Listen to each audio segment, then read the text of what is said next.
Yeah, John, thank you. Good morning, everybody. I hope you all remain well and safe. As John mentioned, we have 4 players that are currently in the on the COVID IL. Fulte, Drew Anderson, Brock Holt, and Charlie Culverson. As John said, they will not be traveling with the team to Cleveland. In turn, we've added Curtis Terry and Wes Benjamin for today's game. There will likely be another move tomorrow in Cleveland as we're playing at today's game at 25 players. So we will likely get back to that 26th full roster tomorrow, but that move is yet to be determined. Jamie Reed, our director of medical operations, is on the trip and managing the situation along with our team internist, Dr. Scott Hunter. He also happens to be on this trip. So we are in very good hands with our medical staff. All players and staff underwent PCR testing yesterday, and the club remains very vigilant as we work through the situation here. So our hope is that there are no more positives and that we are in good shape moving forward. Happy to answer any questions and try to clarify anything that any questions that you guys have. Start with Evan. Have any of these players consulted to let you know that whether or not they've been vaccinated? I'm sorry, Evan, it broke up a little bit. What'd you say? Sorry, see what? Did any of these players consent to let the media know if they had been vaccinated other than Culverson?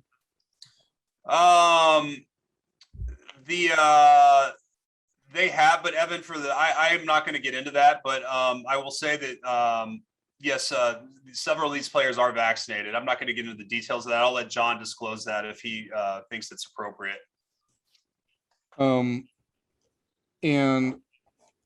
So what is your concern about a team-wide outbreak at this point? Well, look, it's obviously it's real. We have 4 players who are in the COVID protocols right now, and certainly it's a situation that we're trying to manage as proactively as we can. That said, we assume this is a Delta variant and it is strong.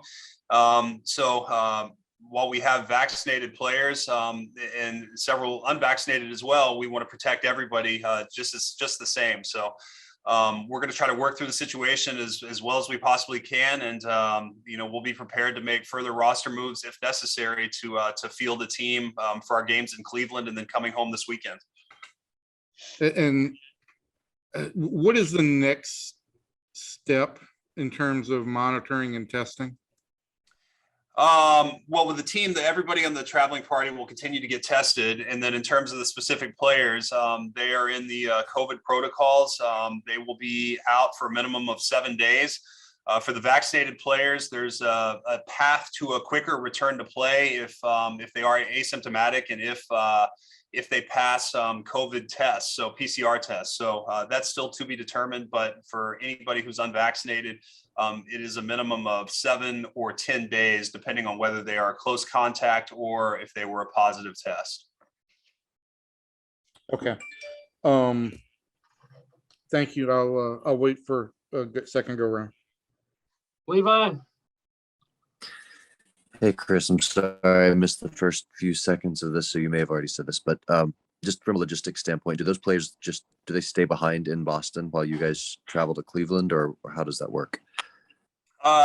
Yeah, they stay behind. That they will not be traveling with the team to Cleveland. They are staying behind in Boston as of now. Okay, thank you. What else for CY? Any other questions? Jeff?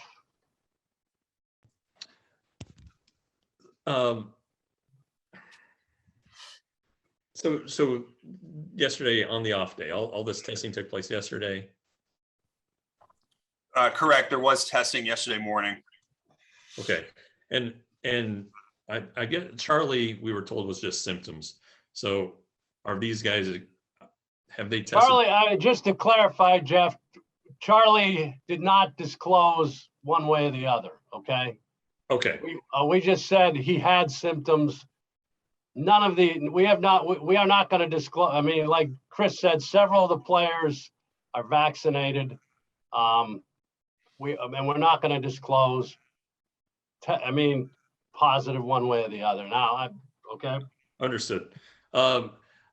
when on after the win Saturday night, and there was a Twitter picture of the the cowboy hat exchange, and there were guys who were wearing masks in the background. Is that have you guys gone into like heavy duty lockdown on the protocols like last year? Yeah, I mean, Jeff, look, these protocols are governed by the operations manual that was collectively bargained. So we cannot mandate anything outside of that, but we can strongly encourage everybody to take as much precaution as possible. And we've done that. We've put some extra measures in place in terms of extra buses and, vaccinated individuals who do not have to wear their masks. We're asking them to do so. We're being as vigilant as possible. But that said, I don't think any of us have this virus figured out. And how it spreads and who is more susceptible to it and whatnot. So we'll manage the situation as best we can. But I'm confident in our staff right now doing everything possible to prevent further spread. Thank you. Back to Evan. Hey, John, maybe you can sort through this based on the way you answered that question. I just want to make sure. We've never said that Charlie was positive. We only said that he was symptomatic, that he had some symptoms consistent with the virus. On these other guys, is there anybody that we can say has shown symptoms? Several had, I can say Brock had mild symptoms. He's okay with that. Okay. Brock, you said? Yeah, the other two guys, I believe, are asymptomatic. Okay. Okay. Culberson's feeling better. Okay. Okay.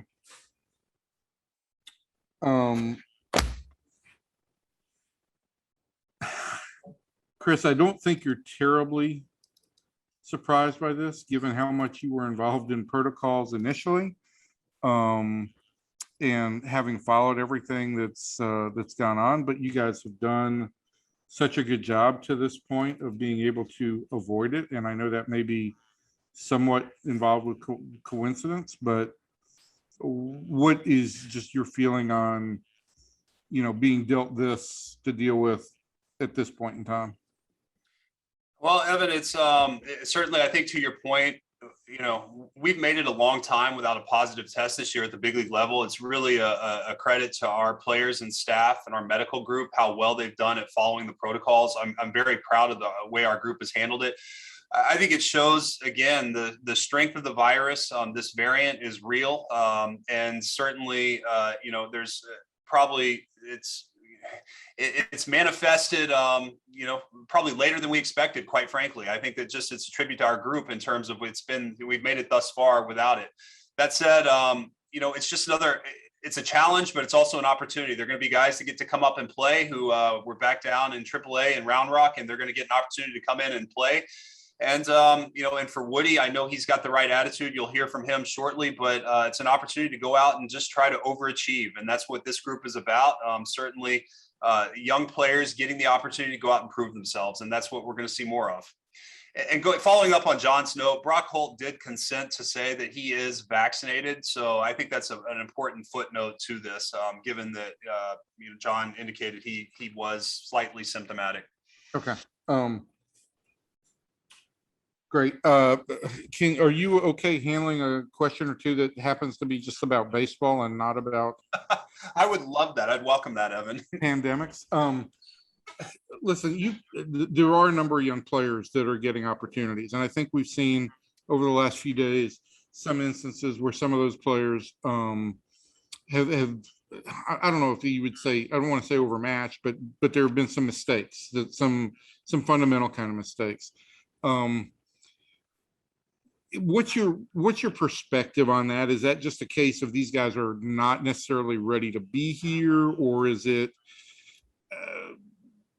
that this is just to be expected? I'm just kind of curious on how you view it. Look, I think the first thing to say, Evan, is that even good teams have moments where they make fundamental mistakes. I mean, we saw Boston, which is a first place team, make 5 errors the other night. There are fundamental mistakes that happen for every club. That's not unique to just us. I think the key thing is how we handle those moments and how our players learn and grow from it, how our staff teaches those things in those moments, how we take those situations and show it to our player development group to teach at the minor league level as well. And so that's the key aspect to these fundamental mistakes. Now, if they continue to happen, the same mistakes happen over and over, then and with the same personnel, you have to evaluate at that point and say adjustments aren't being made. But I fully expect, based on the personnel we have and the quality of individuals that we have, that these guys learn from these mistakes. But certainly you evaluate in time that if the mistakes continue to happen at a certain point, you have to assess and say, it's not either not getting through or the player is not capable of making an adjustment. And the other thing is that we're a week away from September 1, and obviously September 1 is different than it's ever been before. You guys potentially have Arahara coming back, and potentially when you get some of these COVID guys back, you may have filled up all your spots. But do you feel like you're in a situation where there is, who do you feel like you need to get a look at in September that may not be here right now? We're still working through that, Evan. I think over the next few days, we'll kind of have a better idea. Some of those may not wait till September, given our current situation, just depending on, how the next few days unfold. So I will say that while it's not a traditional September the way it has been, it'll be a traditional September moving forward with no roster expansion or limited roster expansion. That there still are options that, players will go up and down to manage workloads, especially on the pitching front. We'll probably get a look at some of the younger pitchers who have pitched well at AAA and get them in here, but in turn, trying to protect their workloads. So it's going to be a little bit of a juggling act to make sure that we protect these guys, but also give them some exposure to the big leagues and get a chance to look at them. So, I think over the next week, we'll work through that and figure out who the next guys to get called up and get a look are. And just on that front, do you feel like the limitations at all on the roster, given as many young players as you have looked at over the course of this season, do the limitations on the roster at all inhibit you from being able to get whatever looks you feel are necessary in 2021? Not necessarily. I mean, I think as we evaluate it, we're going to have several roster decisions to make as soon as the season's over anyway. And so I think that if we have to expedite some of those a month early, I think we feel pretty good about where we are and making some of those choices. So I think I think we're in a good spot. I don't think that we have too many limitations in terms of the roster. And I think we have some creative ways to kind of juggle those if and when they present themselves. Okay, great. Thanks, Siwa. Thank you. We'll go to Levi. Hey, Chris, I had one just quick question about DJ Peters when he became available on waivers. I was kind of wanted to get your perspective of the conversation that you had with Chris Woodward. I talked to him about it the other day, about him just kind of basically telling you guys, hey, we got to go get this guy.